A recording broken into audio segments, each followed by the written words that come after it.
John Cena is a GOAT. Sorry, I meant the GOAT. This is what WWE now call the man that can't be seen, and it should be respected. People still like to throw shade at his in-ring ability, which is also silly because look at the results. As such, however, let us head to Cage Match and see what has been dubbed his 10 best matches ever. Number 10, John Cena versus Umaga at the 2007 Royal Rumble. Getting a 9.0 rating. Looking back on this now, it seems nonsense, but that's because you need to see Umaga in motion to get the character. On paper, it sounds like WWE stupidness, but man, Edward Fatu totally understood how to make this work, and I think John Cena picked up on it. It's why the Samoan Bulldozer went on an undefeated streak before aiming for the dude at the top of the card, and he lost. Yep, it was at the New Year Revolution pay-per-view, and of all the things, Cena had to use the most devastating move in all of sports entertainment, the surprise roll-up to beat him, and that wasn't going to work, because it looked like a fluke. This set the scene for the Rumble and a last man standing scrap, and it absolutely ruled. Umaga went after John's injured ribs for the Jeopardy, and when Cena collapsed mid-AA, the fear was real. They then just smacked each other around, which really was quite the surprise for WWE, and when the challenger went for a splash through Al in the announce table and missed, well, here we go. Cena also went full-on adult serial killer as he applied the STF and used a detached ring rope for good measure. And honestly,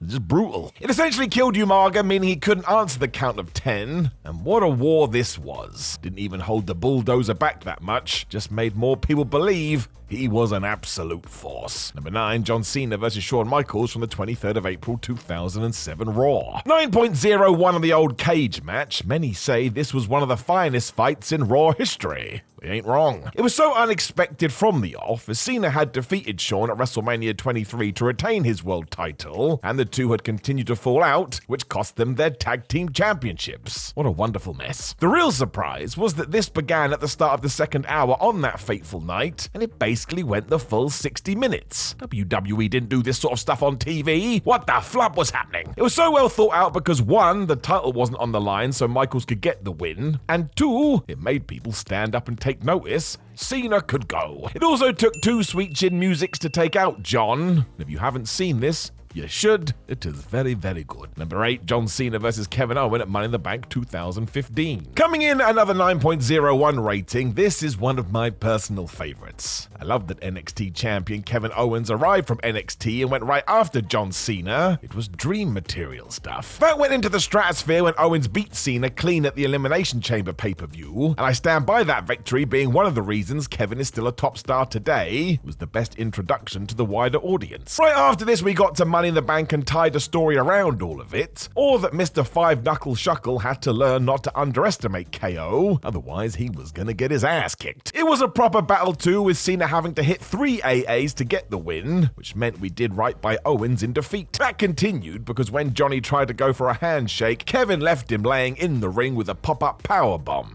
Just wonderful, this. It makes me so damn happy. Number 7, John Cena versus Cesaro from the 6th of July 2015 Raw. How the flub was this 8 years ago? That's insane. 2015 was a banner year for Cena, however, because even though he wasn't involved in the world title picture, he focused on the US Championship and just had banger matches all over the place. One of these came in July when John wanted to face Cesaro, and man did he give him the rub, and also earned a 9.04 rating. The Swiss Superman also kicked his ass, and somehow this went way past the 30-minute mark, as Cesaro systematically took John apart. It was just another tick in the this guy is good box. It also meant to win, Cena had to raise his game, which made him look like a warrior, even more so as the finish was a very cool-looking Avalanche AA. It helped everyone as Cesaro walked away a better contender, whereas the United States Championship received a huge boost. Actually felt like people wanted to win this thing. It had been a while. Number 6, John Cena versus AJ Styles at the 2017 Royal Rumble. We got to a 9.08 for this. What a ride it was. There was a time when nobody thought Cena and AJ Styles would exist in the same company, and yet here they were having a damn match. Plus they had the best chemistry. I've had dreams worse than this. It got better as Styles beat Cena twice in 2016, which was wild, and after John came back from filming a movie, he went right after AJ. This was a blood feud. It also led to the Rumble, and man, they totally smashed it. Using their other encounters to show that now both men were aware of the other's game plan, Cena kicked out of the Styles clash and dodged the phenomenal forearm, whereas Styles survived 2 AAs. It's like flipping WrestleMania. It took 2 more of these to finally stop AJ, which made him feel like a tank. Plus, it was also Cena winning his record equaling 16th world title, which somehow protected AJ even more. I don't know. This hasn't aged at all either, and a huge reason for that is what each man had done in their prior careers, so it's just claps all round. Though I'm not going to clap for real, because you can't see me.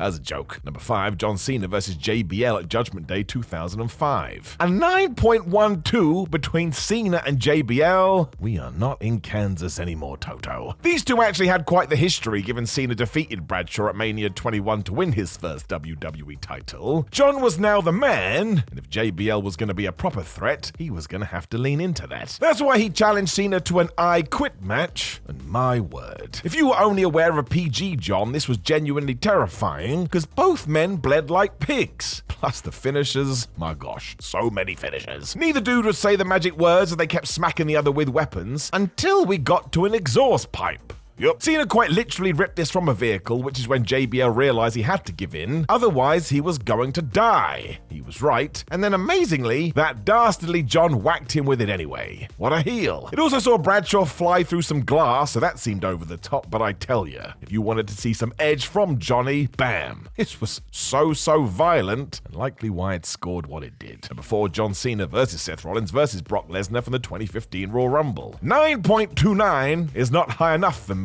I love this match, and I watched it a lot. What people do forget is that Cena was desperate for this contest because it was the follow-up from Brock Lesnar wrecking him at that SummerSlam, so when it got confirmed, he was really happy. The intrigue came in whether Lesnar would do a repeat. When we got a swerve, Mr. Money in the Bank Seth Rollins got thrown in there, which actually upset some fans. They wanted to see a straight rematch. No worry was needed because this was one of the best 3-ways WWE has ever done, and man, I tell ya, it was just non-stop. Cena ruined Lesnar by crushing him into barricade, Brock retaliated by suplexing everyone, and Seth's elbow through a table was so nuts, he broke one of his ribs for real. It did end with Lesnar hitting the F5 onto Rollins for the win, but come on now, nobody lost here. It was like eating ice cream. It was a total treat. Number 3, John Cena versus Daniel Bryan, SummerSlam 2013. I was there live for this 9.30 rated match, and yeah, it is excellent. This was during the rise of the Yes movement, and Cena realized WWE should be tapping into this rather than fighting it, which is why the WWE title was on the line at the hottest event of the summer. The story ruled because it all started nicey nice before Daniel Bryan went after John for his wrestling skills and a lack of fighting spirit. And when Cena suffered an elbow injury, all of a sudden we had a very legit curveball. How was that going to affect things? The match itself focused on all this as Daniel went toe-to-toe with the champ, where Cena was a man possessed. He had found that damn war in his feet.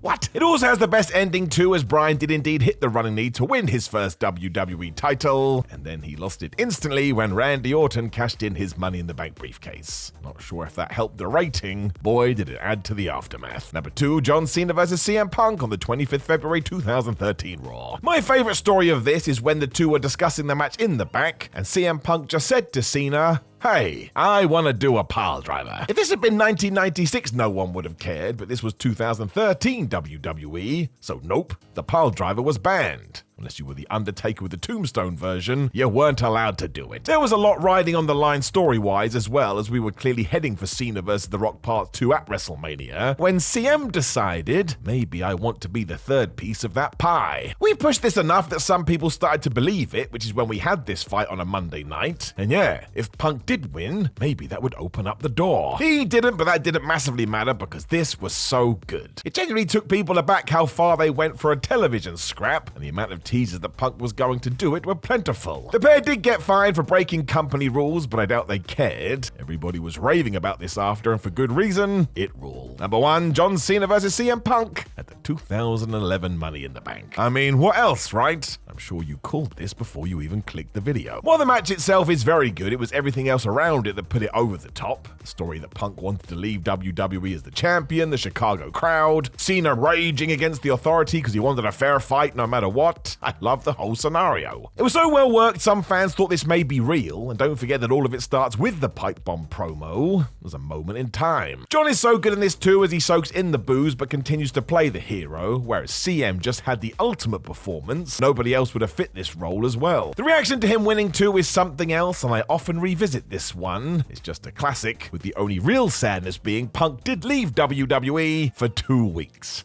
Ugh, we could have dragged this out for months. Are there any other John Cena matches you would like to discuss? Make sure you do it in the comments below before you like the video, share the video, and hey-ho, subscribe. You can also click the video on the screen right now to continue on your wrestling journey. Make sure you come follow us on social media at WhatCultureWWE and Sunrider316. And if you have nothing else planned today, why not just sit down, smile into the distance, and eat a tomato? I don't know why, but maybe you'll enjoy it. Goodbye.